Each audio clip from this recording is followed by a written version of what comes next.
We are live. All right. Hi, everyone. Thanks so much for joining. I have Cindy as well as Susan here with me today. We're busy right now because we're kind of hearing crickets at the moment. We're trying to keep the office busy, the crew's busy. I don't know if any. Yeah, that wasn't me. Just to throw it out there, the brains behind Wholesale Fencing, his name is Adam Butts, and it's great. If and when you need to get your fence materials, we sell them nationwide, all different varieties, and that's the only plug I'll throw in there. I think it's gonna dumb our generation up a little bit, though. I'm nervous that after a while, nobody's gonna be writing their own emails. They're just gonna be They're gonna be typing in, tell Susan, I think she smells funny. Yeah. He asked me about it too. He said, "What's Susan's mom's name?" And I said, "Toby." And he was like, "She requested me." And I said, "Accept it. Duh, we love mom." And we started doing meetings in the morning, and we have designated, I don't know if you guys have how you do your teams. International BNIs. BNI. Yeah, they in every city. Yeah. Y con eso, hablando de eso, es qué difícil es cuando una persona entra a trabajar a un lugar que nada más hablan en inglés, ¿verdad? I love the challenge. I love learning new stuff every day. And I feel like if I had to choose to do that on my own, I don't know that I would. I like that.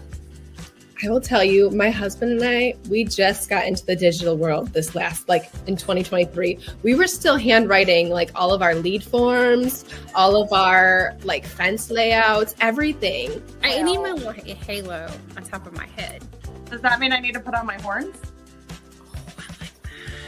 About what the fence show is all about. And, I stuck around because I got a great group of amazing women. You're talking about, millions and millions of dollars in a contract is not something that is, I guess, typical in the fence world. Right? Makes me jealous. Now I want a horse, Brian.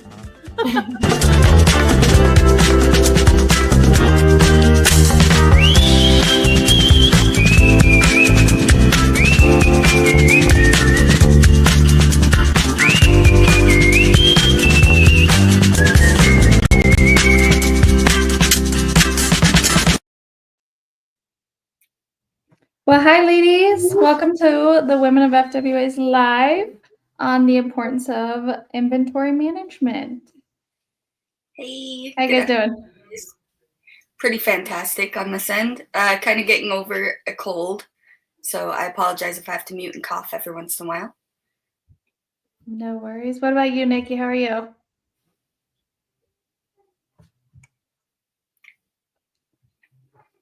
Nikki, I think you're muted somehow.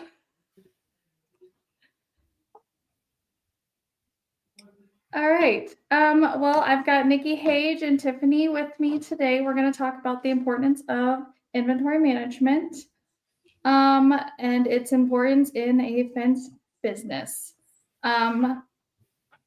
So to you guys, what is inventory management? When you think of inventory management, what do you think of? I mean, I think it can be it's pretty specific, but also broad, right? Inventory could be a lot of different things. Managing inventory is probably similar through a lot of different industries, even with different materials and parts moving around.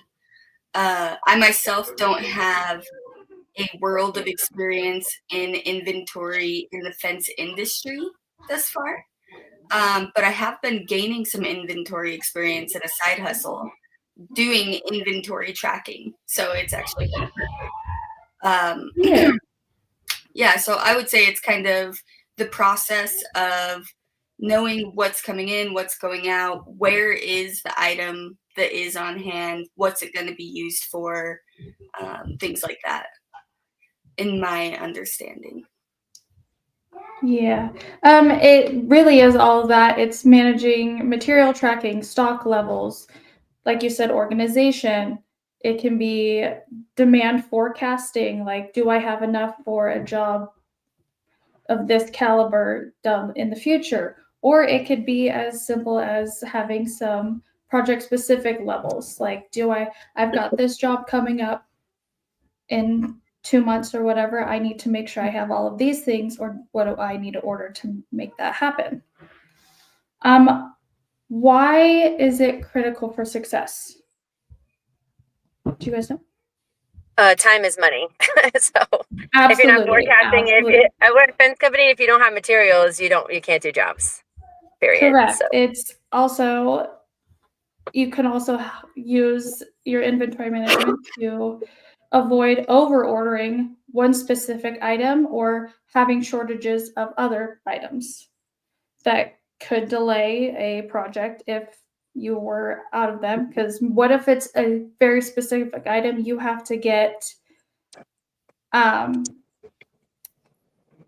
Special order stuff, right? So colored, but you bring it in for the special order stuff. Yeah. Mm-hmm. Yeah. And as Susan just said, or commented, it can also be helpful in finding out if someone is stealing from you. I think also just the, we have something in the warehouse called a lost and damaged report. So they understand that some of the material that they've purchased that's going to the jobs is going to end up getting damaged. Accidents happen. But they have a paper trail to fill out, hey, what was actually used on a job versus what was damaged isn't going to be used, and why was it damaged? How can we, account for that kind of thing? So definitely a lot of facets to keeping track of what you have on hand. Right. In the fence industry, working in all different types of areas and weather and all of that, you're gonna, like, for example, you're gonna drop nuts, bolts, just because we're human. It's not easy to, you go and turn it and it's could not attach or not, and you just drop it and you gotta go reach for others. So then you've got lost, like you said. So we're going to get into the system and processes of inventory management. I know, Tiffany, you said you are working in a warehouse where you're starting to get into the inventory. I don't know much inventory myself, but I have had a job that was my sole purpose, was to do the inventory. And Nikki, how is and I know you had mentioned to me that you're working on it too. We've all got to figure it out, right? Yes, we figure it out every single day, and then we change the process every single day. But we do have a shop guy, and Daryl is really, really good about making sure that he's watching the job lots that are going out. It's the intake that we're still figuring out. So I really like the idea of having a loss and damage report that she just mentioned, and it's something that we can definitely apply, pretty fast and quickly, so we can keep better track of that, because I don't have that metric in place right now. So thank you for that. And it really, it's that, it's really that, we've gone back and forth over and over, explaining to the guys, pickets, if you come in with, 20 busted pickets, you've just wasted $60 or $50, trying to quantitate exactly what it is, so that they have a little bit more importance of what they're doing, and bringing back materials in a good functioning way, so that we can add it back to inventory. And then the shop guy adds it where it's supposed to go, tries to keep everything nice and organized. But we need a better system. I wish we could automate. So if you have if anybody has any ideas about automation and how they're doing that, then that would be really good for us. So we could scan it a little bit easier with the amount of crews we have coming in every day. It gets to be a lot. Yeah. So for High Point, we are in the process of finding a new system, but we do use a program called Sortly. I think there's a free, I think there might be a free option, or I know there's paid programs, because we have a paid version of it. It has worked, but with the amount of jobs that we have, some of them being special order, it's hard to know what special order items we have on hand. So we're in the process of revamping our inventory right now. I am basically counting everything by hand, so on a sheet of paper, and then it goes into the system. Tiff, at your side hustle with inventory, do you guys have a program that you recommend? Or would possibly fit with. Yeah. Yeah, I think it probably would surprise us how many people are still using a pen and pad to get the job done. Excuse me. The company I'm working with is quite sizable. They've been around for a while. They're extremely profitable. And when I started training in the inventory tracking, I used a pen and pad. So I still walk around with a clipboard to take my notes and kind of, essentially I'll have part numbers that I'm looking for and then finding the quantity of them, just confirming that everything's in good condition. But we do have a system called GRMS. I think it's geometric something, but it allows us to track inventory not just in our location. So in this program, it's kind of for somewhere with multiple locations. We've got one here in Idaho, we've got one in Virginia, we've got one in Georgia, and it allows us to communicate through all three companies, which materials are on hand, what's needed for the jobs coming up, things like that. If, say, in our location, we're in need of one of those special order items and we don't have it on hand, but we notice that another location has it on hand and they don't have an upcoming job listed that needs it right away, we can request it in an intercompany transfer, bring it over to us, use it, and then by the time they need it for their job, it's been replaced or whatever. So it seems to be a pretty good system, but I'll definitely say it's old school. It's those gray dialogue boxes. It's like one of those that you might have seen on one of those big boxy computers in the past. So nothing super modern, but they found a way to make it work. Also, I think an Excel document is probably like the number one tool that we use. It's a giant Excel document. It's sorted by, all the different columns that allow you to filter it down for exactly what you're looking for.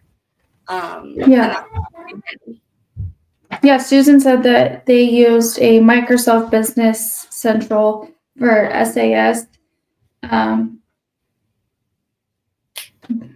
Inventory reports. Yep, and connect to sales, returns, warranties, and show us what they had in shelf. Well, that's nice. Where my first experience with inventory management came from, I was an auto parts store that printed out on this janky printer, like old school, and it was like the almost typewriter typed out printer. And the stacks were this big to go through. So we've come a long way in modern day for inventory management. Kind of cool that you got to see the foundation of it, though. That's neat. So you basically saw the foundation where it started and how it progressed and got better and streamlined. So that's pretty nice. 18 years old and having to go through. Yeah, that's great. On this piece of paper, and now I'm like, okay, I have a digital program that I can just go through. I still do things by pen and paper because I am a paper person. I have to have something tangible to hold on to. I know that Sortly is a program that we use. It has the ability to use QR or scanning codes. So that's what also helps with our ability to input things. Like we could scan in the item, and then if it's a brand new box, you put in whatever's coming in and then you can add it into Sortly. So there's that option for you there, Nikki. Thank you for that. I'll look at all of this. Yeah, I think we're also looking at another company called Shelf. The office and I were looking at the Shelf yesterday. So there's also that one as well. They offered demos. I think you can call them and they'll do a little demo on how it works. And we're going to go into your crew processes. Nikki, you said that you have a shop guy that kind of manages all of that. Is he your only person that does that for every job, or do you have like a few people that kind of group together? No, it's so we still job lot some of our stuff too, because we're like right now we do more specialty fence, I guess. All of my white vinyl comes in, gosh, I mean, it depends. We don't have a whole lot of yard space, and all of my jobs are within 20 miles of my shop. So yeah, Damon, or my shop guy, is like really, he puts together and job lots everything. So for inventory, we go through it so fast. I mean, that's the thing with us is you say scan. I'm like, oh my gosh, we don't sit on inventory at all. The only thing I have sitting in my shop is stuff that was left over from other jobs. And then Daryl immediately, first in, first out, he's making sure that he's putting that on another job before when he orders or when he's sending the guys out. He's already forecasted that we're not going to need an additional 20 line posts because that's what's come in or whatever it is. So it's still very much in our own brains, it's like, yeah. So I would say Daryl and the shop guy, yeah, all the processes, I feel like we don't have, multiple locations. It's all very, very centralized in our one little small area. So what we really need inventory for is like my specialty stuff. So we do like, Horace, we bring in Trex. We're a Trex dealer, but when you have Trex left over, stuff is so heavy and it takes up a lot of space and you want to move it really fast. You don't want to keep it. So what I've done is now, when the guys bring it back in, I actually do take inventory myself personally, but then I order extra line or extra end posts. So now I can go off and I teach my salespeople how to sell that right away. Like some people just want for aesthetic reasons. They just want something really nice in the front and then budget friendly in the back. So I've taught them how to do that. So I call that inventory control because that helps me get it out of there as fast as possible. And it makes people really happy, right? So because they want something nice and special for the front of the house, and they like the idea of being able to do that. But yeah, I don't have a good answer. So that's it. Really yeah. So that's just kind of made me think of this client that I was working with on the materials side. We had done several orders together, different types of chain link fence. More often it was the same color, but we'd done a couple 4 foots, couple 5 foots, whatever. And I had sent him an estimate for what he was requesting for his next job. And he responded, hoping that there was a way that we could pare back the pricing a bit, just so that his quote to his client went over the way that he wanted it to. And so I was kind of looking through like our past orders and stuff. And I realized that although I had bottom wire on there, just, as like a habitual, hey, you're building a fence, we're throwing, all the different stuff on there. I called him and I was like, hey, I know that you've ordered some of these things like the bottom wire. We only sell our chain link in 50-foot rolls. So I know that you've had 50-foot rolls that you didn't use all of. I was thinking, if instead of ordering the second 50-foot roll here, when you only need 10 more feet, if you have any extra material from your past jobs, we could potentially just cut the second roll of chain link off and save you, however much that is.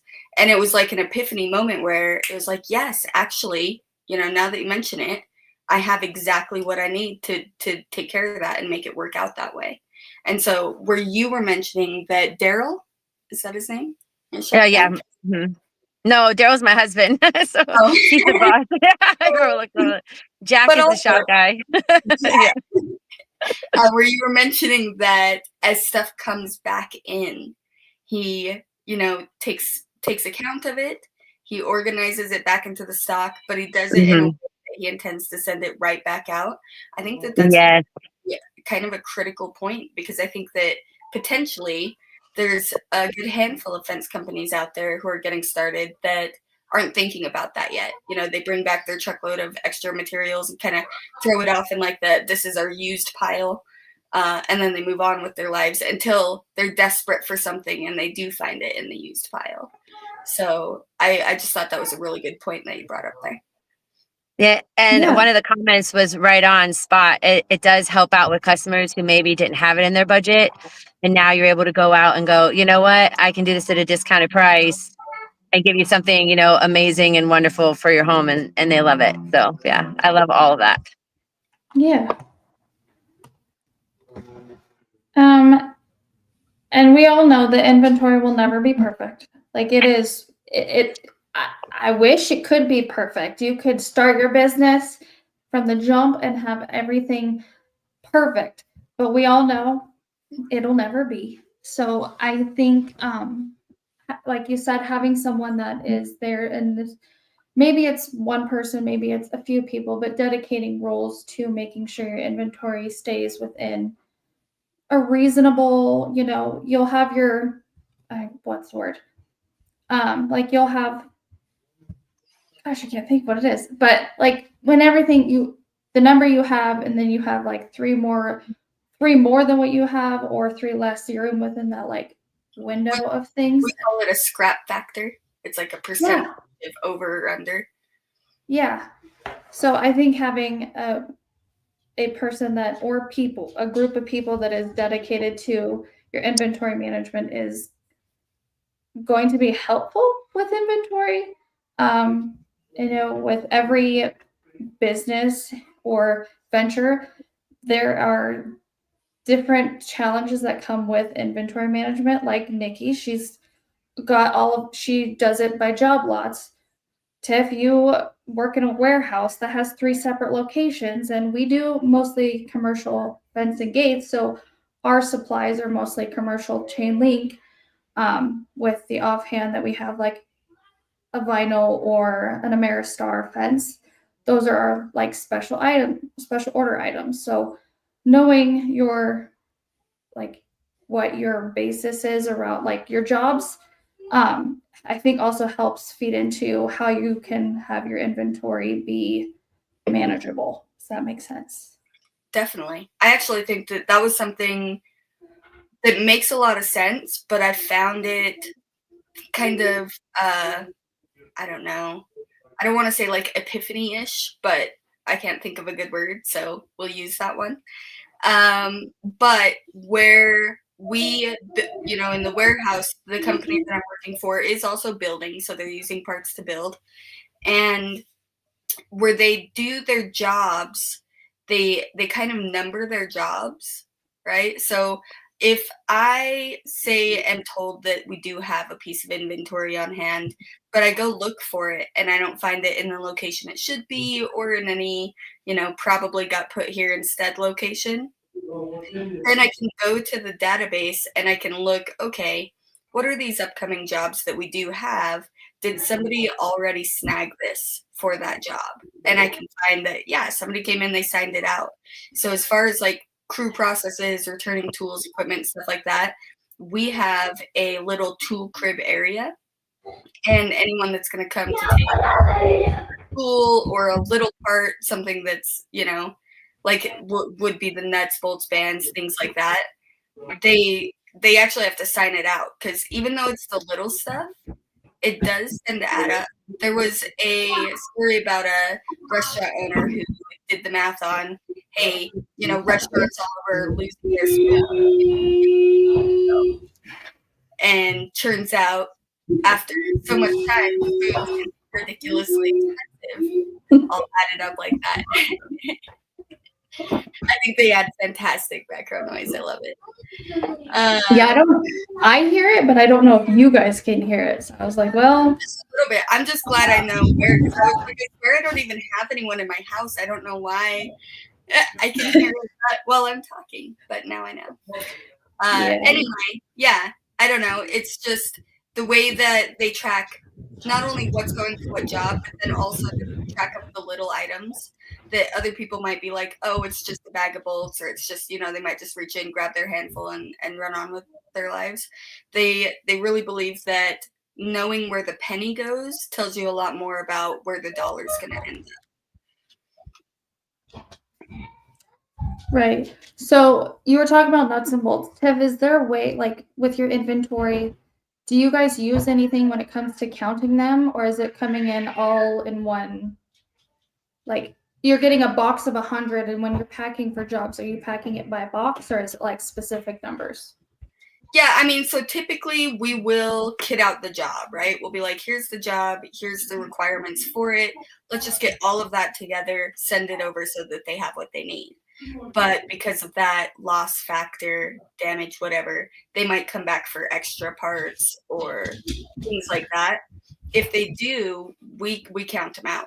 You know, they, even if they need 50 bolts, I'll use a scale, so I'm not like, you know, change counting on the counter for them, but I will make sure that they get exactly 50 bolts and that they sign and initial their name that they're the ones that came and picked up the 50 additional bolts that were needed for that specific job. You know, and then if there's a reason that they can put down for why the extras are needed or things like that. I don't know that they require the lost and damaged report on those little items that do tend to, you know, kind of move faster, but they still want some kind of a paper trail that if there's some question that pops up, even if it's like, you know, an audit or one of the board of directors meetings where it's time to talk finances and there's some number that's not adding up, they want to have as many minute details as possible tracked so that they can start to pull those little pieces together and build a picture out of it, of what's, you know, going on or what has gone on. So I just think that that level of thoroughness and efficiency, even when you're just getting started in the fence industry and you're like, hey, you know, I know I have 10 pickets, but thanks for asking. I still think just deploying the systems and starting to develop a framework for the fact that you are going to grow is what's going to make a big difference as you do get to that point. Yeah, exactly. Create good habits right out of the gate. Yeah. Yeah, I asked you about the bolts because we have a accounting scale, and it has done wonders when it's come to nuts, bolts, even like chain link fittings. Like we've used it for brace bands, tension bands, caps, all the things, because you can put a bucket like weigh out 10, you can set it to the scale to count those 10, and then you can just kind of add as many, and you're not having to do it by hand or remember it, especially if you work in a place that has a lot of moving people and they're going to ask you questions and then you have to recount. It's much easier to go with this the counting scale. Having that availability works great for us. Plus, like Nikki said, time is money. So if it takes you 5 minutes to count something versus 45 seconds, eventually that will add up. Yes, it for sure. So yeah. For smaller companies like me, we just make sure we have enough. We pile the trucks up. So we have 6 trucks on the road. We just make sure every single truck has exactly what they need, and then we're just watching the wood. We know that we have 7 wood jobs coming up in that week. We make sure the guys have exactly what they need on the truck at all times. So we don't count anything. And now I'm going back, and I'm going to take this back to Daryl and talk to him about, like, hey, should we be doing this more? Because I'm sure we could definitely find some more waste, inside of there. So, and for all the other small companies out there that might hear this, there is a way for us to play in the sandbox a little bit too with that, and, cutting corners and saving a little bit of money, I think, by, managing our inventory in those ways, for sure. Yeah. I just want to say thank you to both of you for joining me. And I know inventory management is a conversation that can happen all the time because it is something that we are constantly battling. The Women of FWA said, if anyone has any advice, comment on this live and share what works for you. We'd love to hear about it. And I mean, I'd love to know all the things because like I said, our company is revamping our inventory. So yeah, I just want to say thank you guys for joining. It was a great conversation, and I hope that this conversation helps not only you two, myself, and any other people that are watching. Yeah. You guys are so awesome. I can apply some of this stuff right away. So I appreciate you so much. Thank you. I love it. I feel like it was great. And maybe we should do a sequel when you've discovered shelf, right? And or we come back and we'll talk a little more about the automation, because it sounds like we're all doing things pretty old school, which is working well. But I imagine, especially just, with the growth of AI and what's out there, I'm willing to bet that there's even more streamlined and efficient ways to take, tackle this monster. So 100%. I love being here. Thank you for the invitation. Yeah, thank you guys. Thank you. Have a good night.